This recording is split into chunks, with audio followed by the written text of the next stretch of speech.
What up, everybody? Welcome to my channel. You too can be great. This is the Love and Hip Hop Atlanta season 9, episode 1. Bob It Off review. The season just started. The season just started in new season 9. We've been waiting for this Atlanta show, and I got all the tea, so let's go.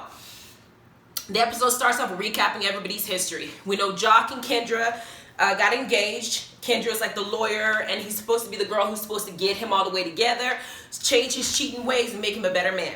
They recap some of the people he dated, including Carly and that other piggy lady that kept beating his ass on top of the bed for him cheating. All that baby mamas he got, they recap that. We got Stevie with Faith, and apparently now he has 50-50 custody with Jocelyn regarding Bonnie Bella. I don't know if it changed before or after marriage boot camp or whatever. Then we got Kirk and, with his 3 earrings on 1 ear, and Rashida are still together even though he has a baby from somebody else for 20 years, and they're showing that and their businesses and all this other stuff. So they basically recap everybody's previous history. Ciara's still with BK even though she had the issue with Shooter. We don't know what's going on with Carly and Mo, but we know that's going to be some things that we discussed. Scrappy and Bambi are still together. They recap Scrappy having dealt with Erica Dixon in the past, which I wish they stayed together, but hell, such is life. So we get into the show, and then we got little Eva, daughter to Stevie and Mimi, is having her 10th birthday, and she, as intelligent as she is, chose an African themed birthday party for her 10th birthday, and I was so happy for her. Girl, get into your roots, get it in. They have some great dancers, got some great music. Stevie actually gave Mimi's number to Jocelyn, so that way they could probably coordinate Bonnie Bella coming to the party, which was a shock, because they did recap Jocelyn calling her a maid, Molly the maid, trying to fight her at the reunion, telling her I'm gonna steal your man again, like I did last time. So for now to be able to communicate via text outside of them having that threesome that they had, it's a good thing, because now each of them have all moved on. Jocelyn's with Ballistic, and now that she sees Stevie for the same reason that Mimi saw him, Stevie's with Faith, and it seems like Faith is the only one who can get them all the way together. Mimi's with her girl, so everybody's having a blast. The party was fun. Kendra's thick ass shows up with Jacques' sperm back ass to the party. They're still planning the wedding, and everything seems to be going well for everybody, and the party went great. Next, we got Bambi, Scrappy, and the baby, brailing at their house. Mama D comes in, and she's in a walker with her sister named Austin. And we find out that she had a kidney that burst inside her body. Y'all remember that Mama D has had a drinking problem. She's what is the definition of an alcoholic. That's what she is. She drinks too much. She's already have children that are adults. Scrappy's pushing 40. You should not be drinking at this age. Your insides is not as beautiful as your outside look. They're withering. Because Mama D looks good for her age. She's an older lady. She has a nice body. She's still moving. She's still, she's still beautiful. But you cannot treat your inside and act like what you see on the outside is okay. It does age, and your, immune system does slow down. And people, including her ex-husband or maybe her husband, whatever she was dating, the other guy at marriage boot camp, was telling her, when you drink too much. Now her body has taken a toll. This woman has had 3 surgeries. Now she's on a walker, and she's sitting up here about to go through her 4th surgery, and she's scared because it took all this to get you to hear that you have a problem. But Scrappy got her a breathalyzer, and in order for her to breathalyze herself, she says that he has to blow on her food. For real? Then after that, she was like, you brushed your teeth this morning? Mama D's a trip. But she blows on the breathalyzer. It turns out that she had 0 alcohol that day, and I'm assuming she's on her best behavior because she's going into surgery for a 4th time. When your life is in danger, you're about to die, you're already going to be concerned. I'm a little bit wary because they showed the next episode and what's going to happen on this season. It seems like after the surgery and her body healed, she went back to drinking, so maybe she ain't learned her lesson. Who knows? But I'll get to that later. We got Ciara and her Build-A-Bear body. She is now fighting a legal situation because apparently one of Shooter's baby moms, accused her at some function of beating her while she was still pregnant. And of course, if you hit a pregnant woman, that is a crime because you're endangering the life of an unborn child. Now, I know that that's a bad thing to do. However, what I will say is, pregnant or not, if you put your hands on me, I'm going to hit you in your face. It's not going to affect the baby. You have to be, I know people might say, oh my gosh, it's such a fucked up thing to say. How I feel is, if I don't like you, I'm not going to care about anything that has to do with you at all. Because I don't like you. I've seen a side of you I don't like and I don't appreciate. I will keep my hands to myself, but I expect you to keep your hands to yourself. Don't come and try to pick a fight with me when you know you have a child in your belly. It's your responsibility as a mother to be mindful of that baby. That's your responsibility. You're the one that's supposed to protect that baby, not me. So if you hit me, I'm going to hit your ass back. In this case, Ciara didn't do it. But she said that she did. So now she's battling this case because it could be a situation where she could spend time behind bars because this it's a messy situation. But she goes to see Shooter. Shooter's throwing this little commemorating Rob Jr., Shooter's 23-year-old son that passed away. I think it was through gun violence when it came out. He's basically doing his anniversary for him and talking about him and stuff like that. Now y'all remember Keely with her big ass too. When she showed up when Rod first passed away, she tried to make it seem like Ciara wasn't really supportive to Shooter when his son passed away. At the same time, Ciara was also dealing with Shooter cheating on her with umpteenth ladies. Like, I'm so sorry about men.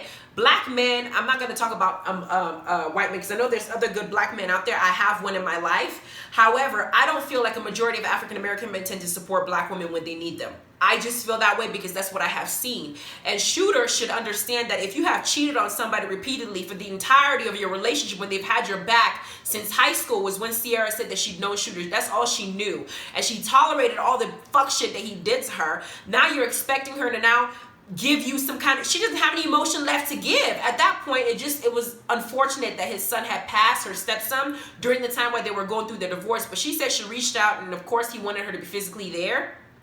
But I don't know what the deal was. Either way, he's now commemorating the son, and I didn't think this was not a good moment for Ciara to make this about herself. Come to this moment and then use it to try and talk to Shooter about coming to her court case and testifying on her behalf. It was not a good moment because now you're disrespecting the dead. But what I understand is that she wanted Shooter to come and speak because Shooter said that he's aware of what really happened, and his testimony could really set her free. Being that Ciara also has a child by Shooter, it could prevent her from going to jail and being away from her kids, their kids together. But Shooter does what a lot of stupid people do in this economy. I don't know nothing. I didn't see nothing. This is your chance to know and see something, because the mother of your child could be going away for a long time. You can't play that card like I plead the fifth. I don't know. This is not one of those situations where it's like some gang related bullshit that's gonna get you in trouble. This is the mother of your child, bruh. Like in his confessional, he said, after my son Rod Jr. had his case, when he passed away, I promised that if that case went well, we would fight the case for 3 months. Ciara wasn't there. If it went well, I promised myself I would never see a day in courtroom.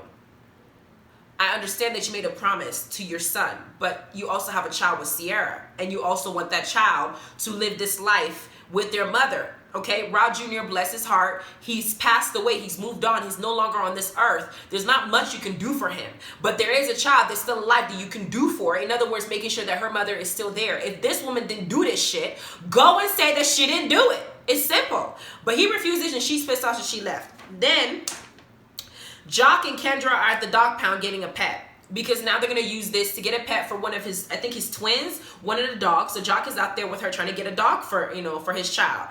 And Kendra lets Jacques know that she wants him to get snip. She wants him to get a permanent vasectomy. Now, y'all know that when a man gets a vasectomy, it's permanent. It's not reversible.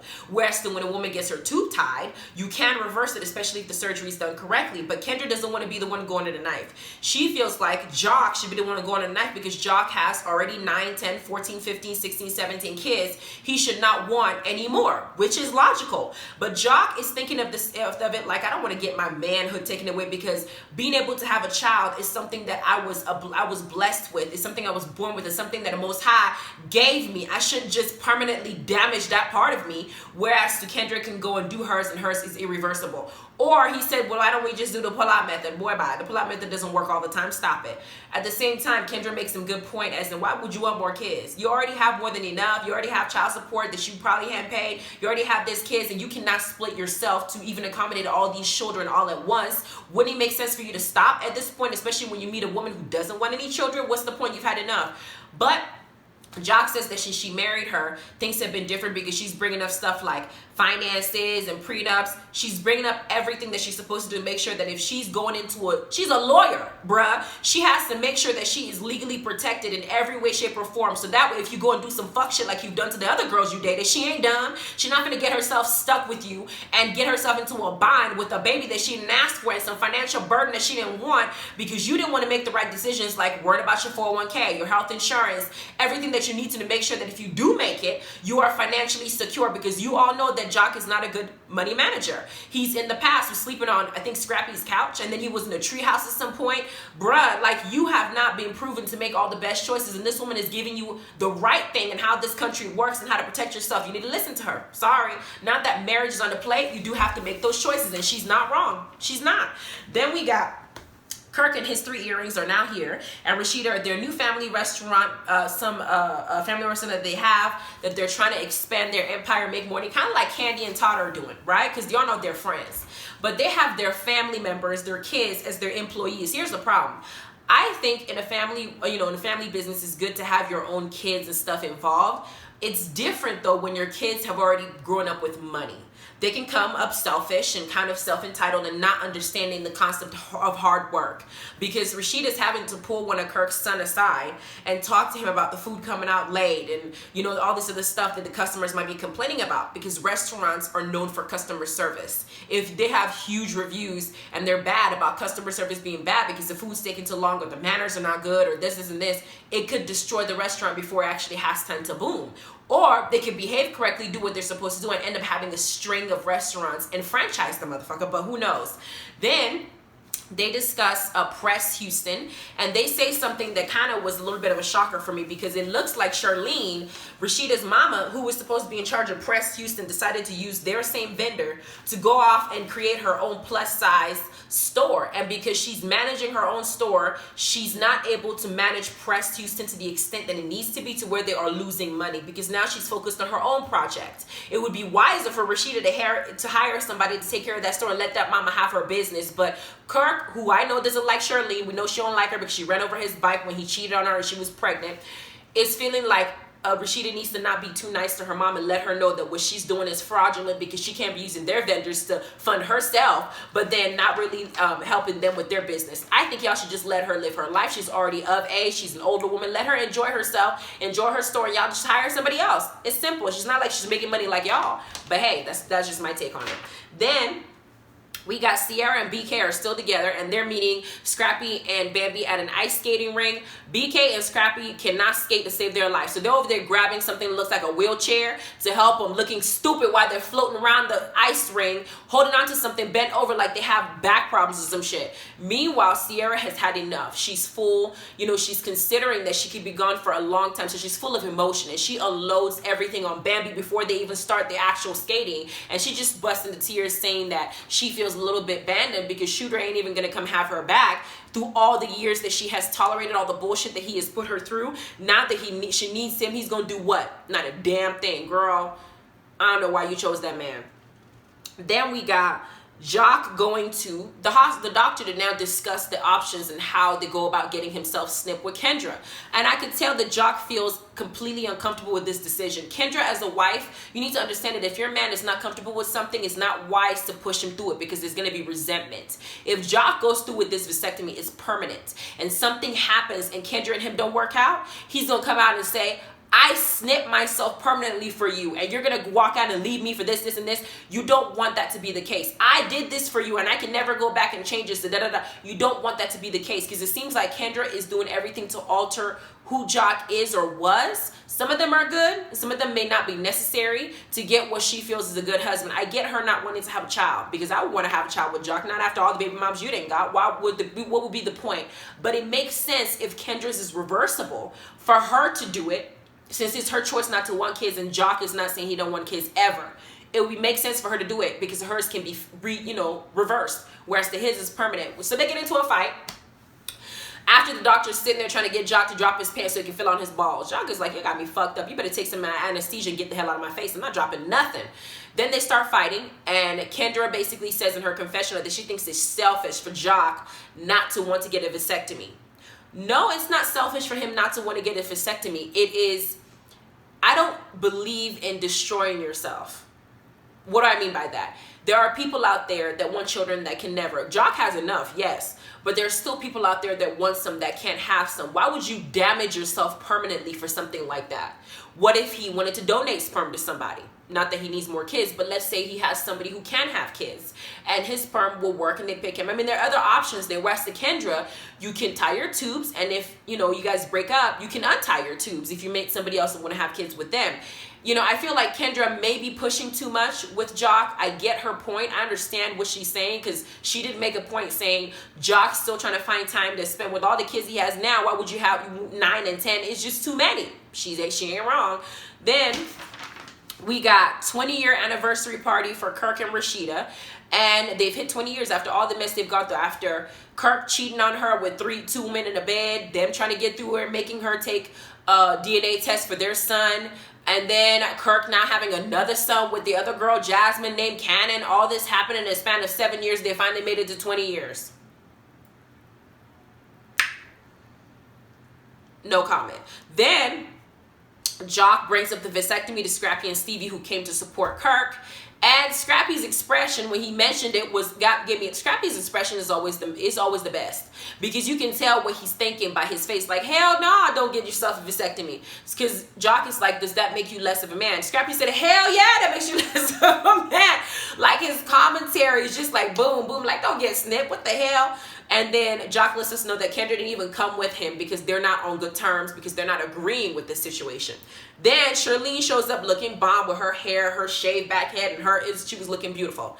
Then we got Carly and her silicone lips shows up. Why did Carly do that to her lips? It looks like a freaking balloon, like she gonna float away with her lips. Just all she needs to do is hang her string through it. Why are you walking around with your lips? Like, Carly was so beautiful until she started messing with herself. I hate Hollywood and what it makes beautiful black women do to themselves. Are you serious? Isn't she from Trinidad? She fine.